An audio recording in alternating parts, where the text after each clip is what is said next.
What's going on, YouTube? It's been a minute. Has it? When was my last video? Like 3 weeks ago? Whatever. Checking in with y'all in Mason City, Iowa. It's cold. If you can't tell by my attire, it is cold up here. Current temperature is 6 degrees. The real feel is -6. Not my type of weather at all. But you got to go where the money takes you. So I'm up here. Delivered a load I grabbed out of Columbus, Ohio. Coca-Cola products. Ended up being a drop and hook, which I had no indication it was going to be. I went in here thinking it was a live load. Nothing on the load assignment indicated that it was going to be a drop and hook. Plus, the type of company I was delivering to, those are usually for us almost always live unloads. So, got there, found out it was a drop and hook, so that was good news. But, so I'm out here in the cold, and my APU decides that it doesn't want to work anymore. And I've been dealing with APU problems with this truck over the course of the lease, like almost the entire time I've been in this truck. At some point or another, something goes out with the APU, either the APU itself or something related to it, like the bunk heater or the AC unit, which I've had issues with the AC unit several times. Last winter, the bunk heater stopped working. I spoke about that in the video during the polar vortex last winter, and it stopped working when I was in -15-degree weather, so that was a lot of fun. This summer, the APU was cranking, but it wouldn't turn on, so I couldn't use my AC until I was able to get back to a terminal to get it fixed. And now it's not even cranking; it's just not doing anything. It's completely dead in the water. So let my fleet manager know that after delivering the load I just had, I need to make my way back to Pittston to get the truck in the shop to get the APU fixed, because although today is Thursday, November 7th, meaning I got 11 days left until the completion of this lease, that's something I got to get fixed, because it's going to get fixed regardless. They're going to charge me to fix it, possibly. I don't know. It's going to get fixed regardless. And plus, I need my comfort over these last 11 days, so got to get back and get that fixed. But the reason I said going back and emphasize back to Pittston is because I was just there roughly a week and a half ago. Check engine light had been on for a couple weeks, but then the water and fuel system light came on, so that really drove me there. Ended up being minor on both ends. The check engine light was related to a NOx sensor that had to be replaced. The water and fuel light was because I got bad fuel somewhere, and it just destroyed the fuel filter, so that got replaced, and simple fixes. But the primary reason I was there, and really the main reason for this video, is because I got the pre-trip and pre-return inspection done on the truck. Pre-return inspection. And I really wasn't aware of it until a couple months ago. I was talking with a driver when I was at the Springfield terminal, dropping off my last trainee, and this guy had completed a lease or two and was almost done with the current truck he was in. So he kind of talked to me through the process and what to expect. But he was adamant that I get the pre-return inspection done. So I took him on his word on it, and I went ahead and got it done.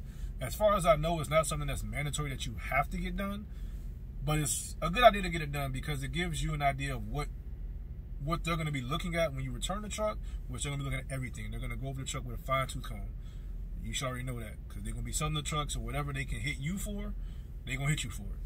But it's not mandatory, but it's something you should get done because it gives you the option and the opportunity to address these things prior to turning it in, primarily to address these things at a cheaper rate, especially with something you can do yourself. Like, for example, I got a fog light that's out. It's been out for a while. I actually did replace it, and it blew out again, and I replaced it again, and it blew out again. So I said, all right, I'm just gonna leave that alone. But something like that you can do yourself. The fog light, the light itself doesn't cost that much. Replace it. You feel me? So that's things like that you can do yourself. But I went in there feeling good about it because I know my truck is in good condition. I've done the best I can with it. I'm not a mechanic, but I do have common sense when it comes to vehicles and maintenance and things like that. And plus, Prime makes it easy for you. They give you a checklist on your app related to your truck as far as, you know, things that have to be done. They give that, whether it's a time frame thing or whether it's a mileage thing, so you really can't mess it up, to be honest. I mean, people do, but as long as you just follow the schedule they got, the truck will be fine. But I felt good taking it in there, you know, and I left out feeling even better. The mechanic who did the inspection told me that my truck is one of the better 2017s he's done the pre-return inspection on or the return inspection on. And then I told him I was a trainer, and I, you know, at the time, well, that's gonna be final because I'm gonna be done with it. But I've had 7 trainees on the truck, and he was even more blown away. Like, wow, you did a really good job. Because I've seen trucks. His words were, I've seen trucks returned. I've done the inspection on trucks where it was one driver, a year and a half, didn't even complete the lease, and the truck was in just terrible shape. So he's like, man, all the driving you've done on this truck, the training you've done, the truck is in great condition. With that being said, everything that he marked off that I need to address is all cosmetic things. Minor cosmetic things. Mechanically, there's nothing wrong with the truck. The only thing that he noted that is going to be replaced is the brakes. But the truck is still underneath warranty, so that should be something that's covered. And that's also expected. These are the original brakes that were put on this truck on the assembly line.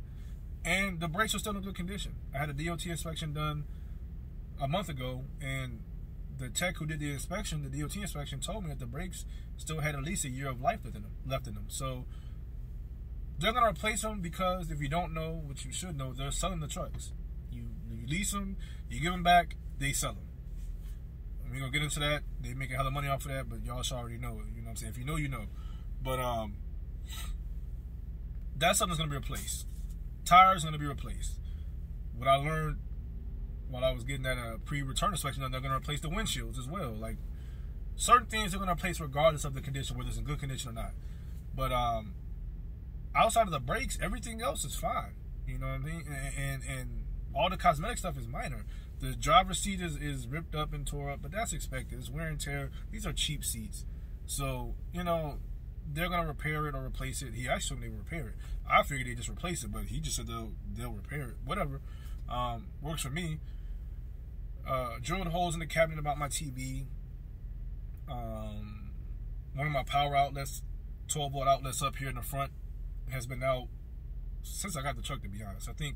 I never actually got to use it, so it's never worked. He said that's something that they're going to address. I don't know if they're going to charge me for it, but whatever. Cab extender on the driver's side is cracked. Ended up in a cul-de-sac. Couldn't see my location I was going to. Was hidden behind the building, so didn't want to back down the street up on a curve. So I went into this cul-de-sac. It was hella tight. Got out of there, got in and out of there, but ended up cracking the cab extender. Once again, minor stuff. You know what I mean? So I left out of there feeling really good about what my truck, or what I was going to have to deal with as far as paying for certain things to be repaired or replaced. And I felt like I should be walking away with 90 to 95% of my completion bonus. So that was great news. And, you know, I left there feeling real good. Like I said, it's 11 days left. So it's going to fly by. These last 3 months, honestly, have flown by. And, yeah, I'm looking forward to it, man. So, got a load right now. Just came through before I started this video. Once the APU went out, I told my fleet manager I had to deliver this load. I need to get back to Pistons. So, got a load I'm getting ready to go pick up after. I got 1 more hour left before my break is up. Going up to New York, pick it up. It's already ready. It's already ready. Already loaded. So, just go drop hook, pick it up, run to Piston Terminal, get the APU fixed, and then run to New York, deliver this load Sunday morning, and see where I'm going from there. But hell, next week I got to get back home Thursday to clean the truck out, and then I got a dentist appointment Friday morning. After my dentist appointment, getting the load, going straight back to Springfield, and should be in Springfield probably Sunday afternoon, and then yeah, return the truck Monday and go through that whole process. And I'll make videos about that. I'm gonna document that, chronicle that, you know what I'm saying, share the information and my experience with y'all like I've been doing, because I'm sure somebody's interested to know how that process goes. I would have loved to have known. I don't recall seeing any videos about it, so I'll do that. And I'll also probably address just my 3 years here, the do's and don'ts, the things I've learned, and the money I've made gross over the 3 years of the lease, as well as the net. I'll address all that. The completion bonus with the totals when I actually take home. I'll do a couple of videos on that while I'm at the terminal going through this whole process. So last thing I want to say is I'm going to take my ass inside and get this tea because it is cold. I have come to a decision as to what I'm gonna do after turning this truck in. And the options I have on the table, I talked to y'all about those in previous videos, but staying with Prime, doing a short lease, specifically a truck with a year or less left on it, moving over to Schneider, SFI, getting the truck, running off the IC program, taking that leap of faith, going in and buying my truck, and leasing on to an owner-op carrier, running off the spot market and load boards, or taking a local position. And ultimately what's going to be best for me and my family at this point in time is to go ahead and take one of these local positions. I got some things I got to finish tying up, personally, and as far as my home situation goes, things got to get taken care of before I really make that move into buying a truck. So the best thing for me to do is get all those things situated so that when I do take that step and buy the truck, I can be fully focused on that with no distractions, that are not related to the truck and the business itself. So that's the best decision for me right now. That's what I'm going to go with. As of right now, the mindset is for it to be short term, especially the 4 jobs I talked to y'all about on my last video. I wouldn't be at those jobs more than a year or 2 years max. I basically would go there, like I said, finish tying up loose ends, continue stacking up some more money, and then within that year to 2 year period, basically leave from there, buy my truck, and move on in that direction. Now, what can happen is I can end up in a situation like a UPS or something similar where it's just too good to leave. If I get back into UPS, I worked at UPS at a high school, came home from college, started working at UPS, or worked in a warehouse out of high school, drove the package car out of college, and then I always had the goal of getting my CDL and driving the tractor trailers. They was playing games. The facility I was working at was lying and telling me I had to drive the package car for like 7 years before I'd be eligible to move up, which I found out was a lie, and I just got pissed off and ended up quitting, among some other reasons. But if I ever get back in there, odds are I'm not going to leave. So if I do end up back at UPS, I got a partner I used to work with at Canada Dry. He got in with UPS about 8 months ago, so I told him to keep me hip and posted. If and when they are hiring full-time, I'm definitely going to try to make that move. Right now, they're hiring seasonal for everything. In the warehouse, package cars, tractor trailers. So truth be told, I might just go home and apply and get a seasonal job and see if I can work and talk my way into a full-time position. But end of the day, if I get a situation like that, that would be a full-time thing. That would be a long-term thing. I wouldn't leave. But my mindset as far as my business and my goals to buy a truck and things like that wouldn't change. It would be altered in the sense of I would buy a truck, but I wouldn't be driving it. I would go right back to my original plan, buying a day cab, leasing it on to one of the fuel carriers in my area, and then hiring a driver to run that truck locally, delivering fuel. That would be my goal and my game plan if I end up in a situation with a UPS or something similar where it's just too good. You know what I'm saying? Monday through Friday schedule, $100,000+ a year, off on the weekends, A1 benefits, insurance, all that. Like it would be dumb to leave. So, but outside of that, if I end up in one of the positions I spoke on in the previous video, which I would view as short term, then I'd be buying a truck and running it myself. So, with that being said, man, just want to check in with y'all, give y'all a quick little update, and like I said, once again, 11 days left. So I will be checking in with y'all when I get back to the terminal, like I mentioned, going through that whole process, let you know how that works out for me and how the process is itself. So yeah, until then, y'all be easy.